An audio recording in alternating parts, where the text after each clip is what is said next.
The death of Socrates stands as one of the most profound and tragic events in the history of philosophy, encapsulating the struggle between truth and power, intellect and politics, reason and tradition. Socrates, the renowned Athenian philosopher, was sentenced to death in 399 BCE, not for any tangible crime, but for the intangible and revolutionary nature of his ideas. His method of questioning everything, often challenging the very fabric of society's beliefs, made him a figure both revered and reviled in Athens. Socrates was known for his relentless pursuit of truth, often achieved through the dialectic method, or what we now call the Socratic method, which involved asking probing questions to expose contradictions in his interlocutor's thoughts. This approach not only irritated many Athenians, but also threatened the foundations of the established order. At a time when Athenian society was heavily based on tradition, the gods and civic values, Socrates' disregard for these unchallenged norms made him a polarizing figure. His challenge to the Athenian pantheon and his mockery of the traditional understanding of the gods were seen by many as heretical. Socrates' teachings, too, were troubling to the powers that be.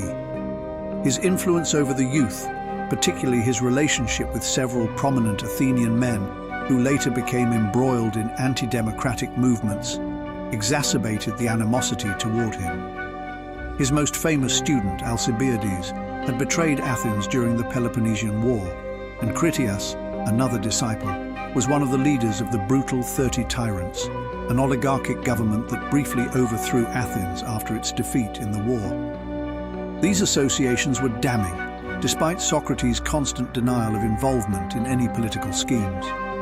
In 399 BCE, Socrates was charged with impiety, specifically corrupting the youth of Athens by introducing new gods and undermining the city's religious foundations.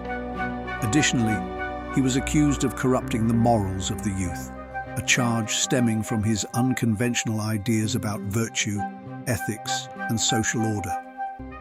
The accusations were a reflection not only of personal animosity, but also of the broader fear of intellectual and philosophical subversion. Socrates was seen as a symbol of the questioning spirit that could unravel the very fabric of Athenian democracy, a democracy that was already weakened by war, political instability, and internal strife. The trial itself, as recorded by Plato, was a spectacle that showed both the depths of Socrates' defiance and the fragility of Athens' political institutions. He was not one to grovel for mercy or to offer traditional appeals for pardon. Instead, Socrates defended his life's work as a divine mission, sent by the gods to encourage wisdom and virtue in a society that was sinking into mediocrity. His refusal to abandon his principles or even to express regret for his actions sealed his fate. The jury, consisting of 500 Athenian citizens, found him guilty by a narrow margin. When it came time to propose a punishment, Socrates offered a suggestion that further alienated him from his accusers. He proposed that he should be rewarded for his service to the city rather than punished, offering to pay a fine or be exiled if necessary. This audacious defiance only strengthened the resolve of his enemies. Ultimately, Socrates was sentenced to death by drinking hemlock, a poison that would bring about a slow and painful death. In the days leading up to his execution, Socrates remained calm and composed, engaging in philosophical conversations with his disciples.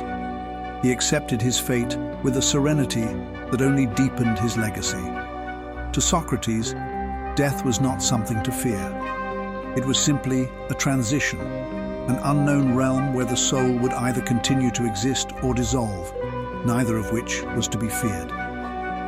His final moments, recorded by Plato in the Phaedo, are immortalized as a profound affirmation of his beliefs. As he drank the hemlock, Socrates spoke of the soul's immortality, offering a final lesson in the face of death.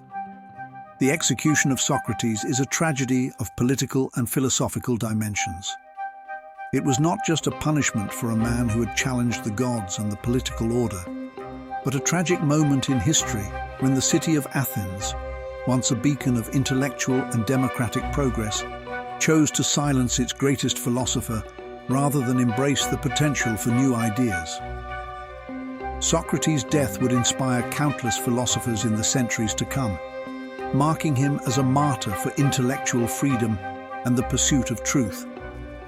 Yet, it also exposed the darker side of democracy, where the power of the majority could destroy the very thinkers who had the potential to guide society toward enlightenment.